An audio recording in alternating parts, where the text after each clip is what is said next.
Welcome to the Deep Dive.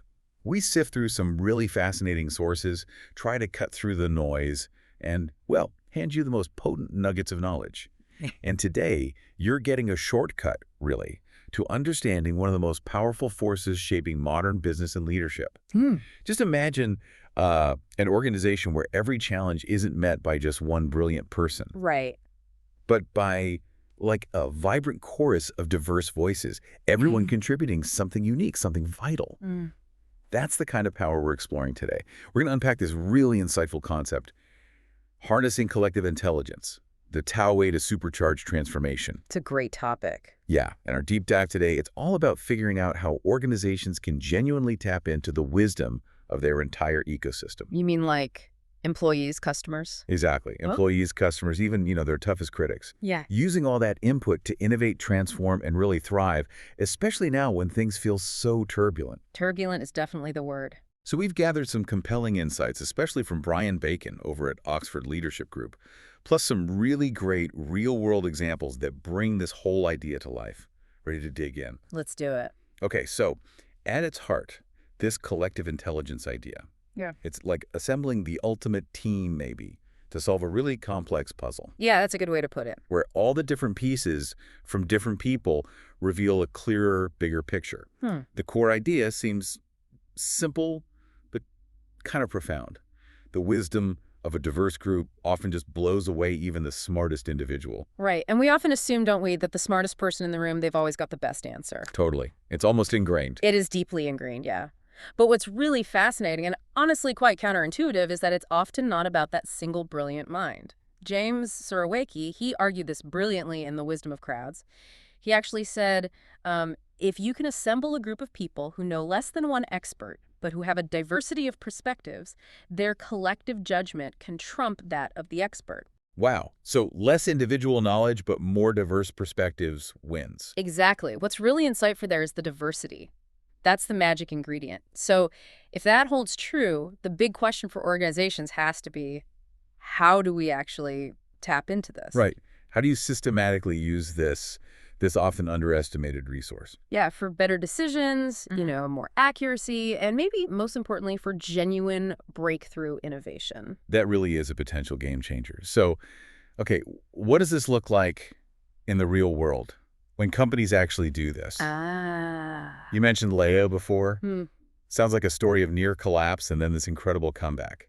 That seems like a perfect illustration. It's probably one of the best case studies out there, honestly. Oh, well. Lego, back in 2003, they faced this massive crisis. I remember hearing about that. Yeah, revenue plummeted, their theme parks were failing, they even tried branded clothes that just bombed. They openly admitted, look, we've completely lost touch with what kids want. Okay, so panic stations, right? What's the usual playbook? Well, the traditional business playbook would scream, cut costs, centralize control, double down on what used to work. Makes sense, instinctively. But Lego's leadership did something pretty revolutionary for the time.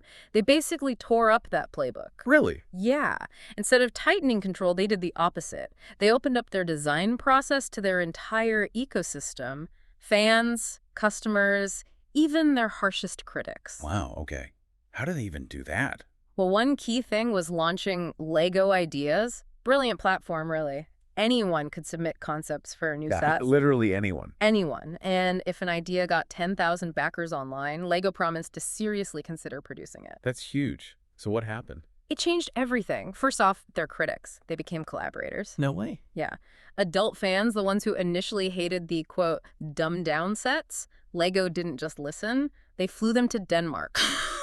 Seriously? Seriously. And their input directly shaped the architecture series, which became a global success. Amazing. Yeah. What else? Second, admitting they were lost, that vulnerability, it just unlocked massive creativity.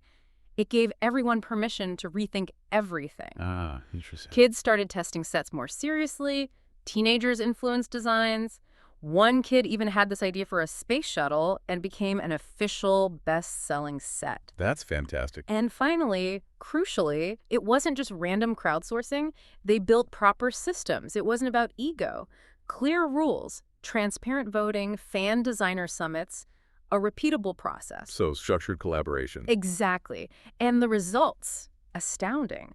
Lego was profitable again within 2 years. By 2014, they were the world's top toy company. Wow. It just shows the incredible power of kind of letting go of that tight control to gain real innovation. That is just an amazing turnaround story. Really drives the point home. And you're saying it's not just a one-off thing in the toy world? Oh, definitely not. We've seen similar wins at big companies like Unilever or GE. Absolutely. Take Unilever. Through their Foundry initiative, they actively crowdsourced new product solutions. They went to startups, employees, customers. Okay. And this approach just dramatically sped up their innovation cycle, way faster than traditional R&D could manage on its own. Right, tapping into outside ideas. Precisely.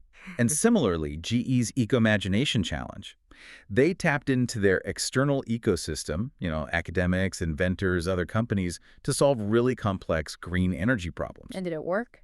It delivered technologies that their internal team simply couldn't have developed alone, or certainly not at that speed.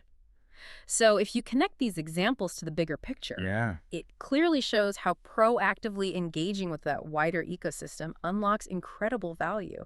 Not just ideas, but actually speeding up development, achieving breakthroughs. Stuff a purely top-down approach often misses.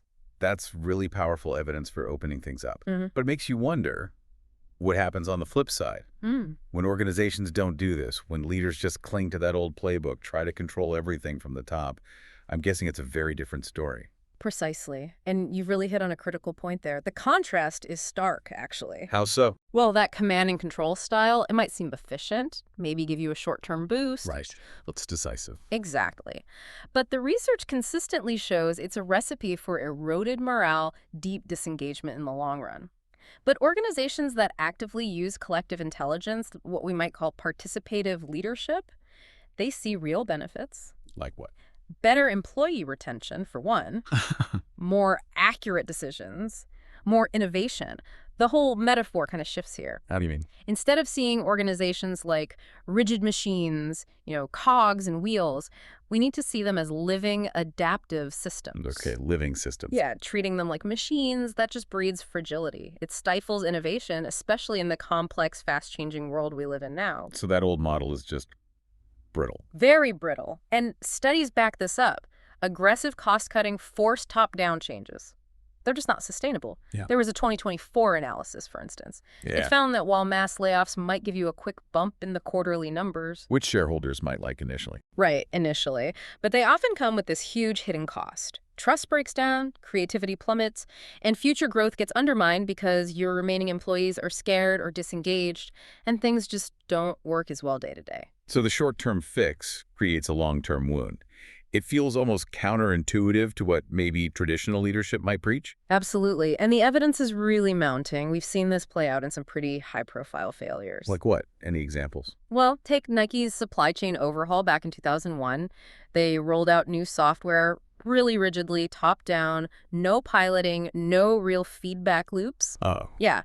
The result, $100 million in losses.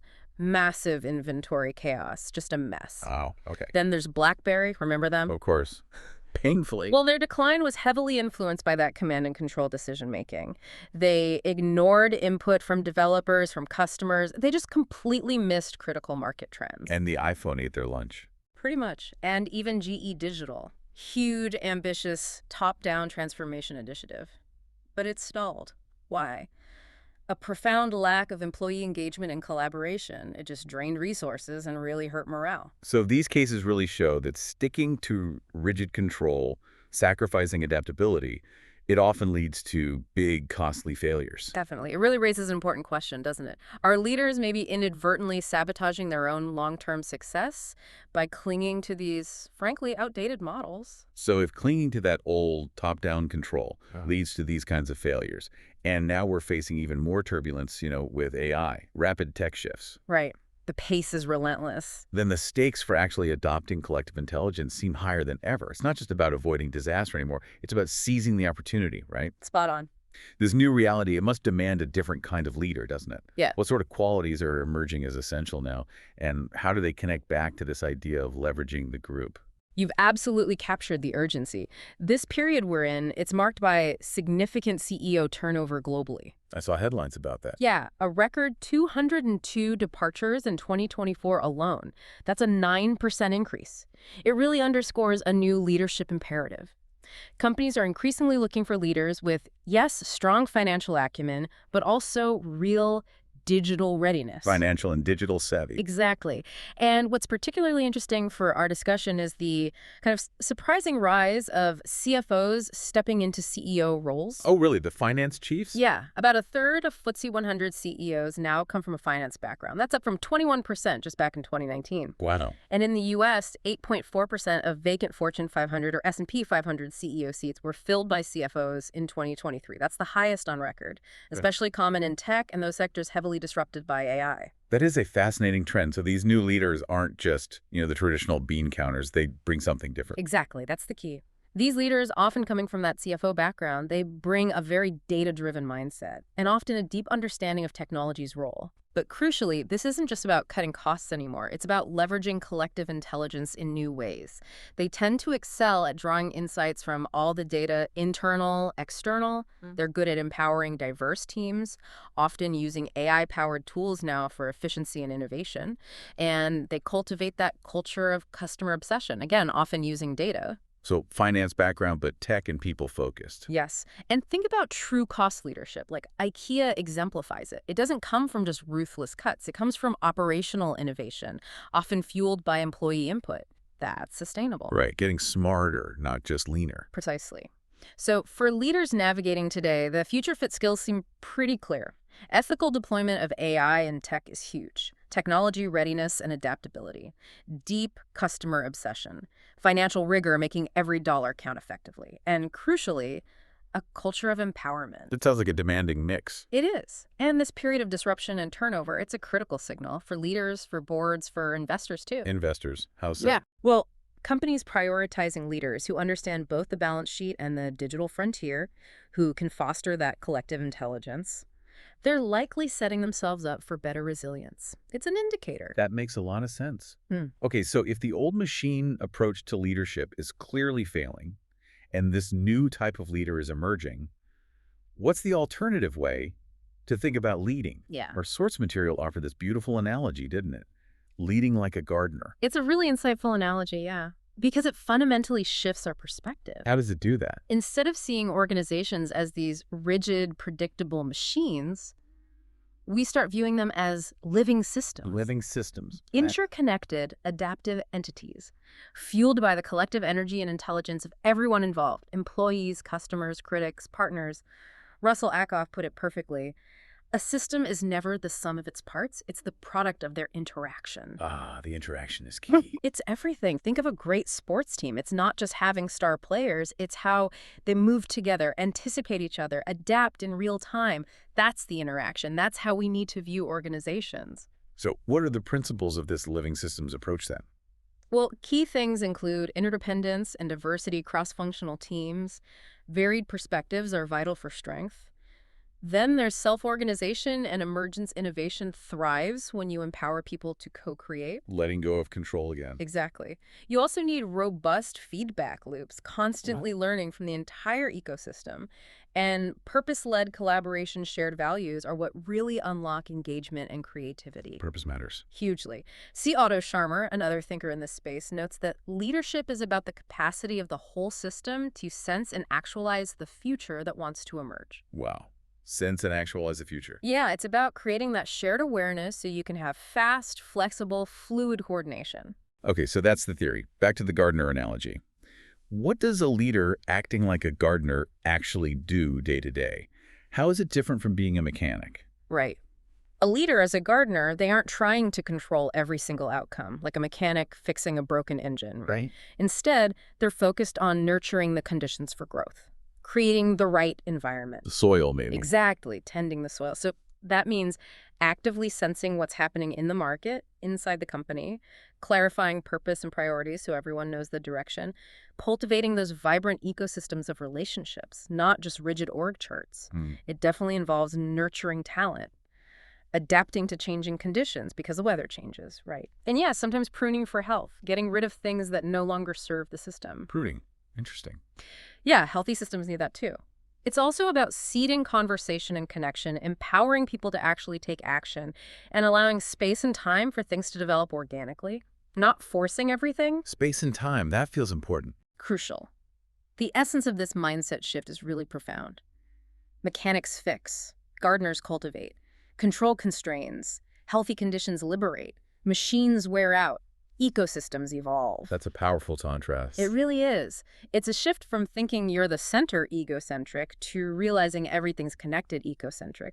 True health, true performance emerges from the vitality of those relationships, not from rigid structures alone. What a fantastic way to frame it. Okay, so wrapping up this deep dive, what really stands out to you from all this? We've seen how organizations like Lego really soared by kind of empowering their whole ecosystem. Yeah, giving up control to gain more. And how others stumbled badly by clinging to that old top-down control. We've also spotted these really interesting, tangible trends in leadership now. The rise of the CFO CEO, the focus on financial and digital skills. Exactly. It all seems to point towards this compelling case for leaders needing to act more like gardeners than mechanics. Absolutely. And I think the key takeaways are pretty clear, both for businesses and for investors. For businesses, embracing collective intelligence. It isn't just some soft skill or a nice to have.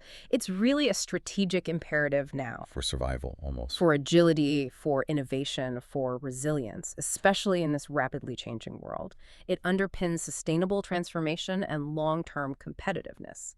It's core strategy. Okay. And for investors, what's the actionable insight there?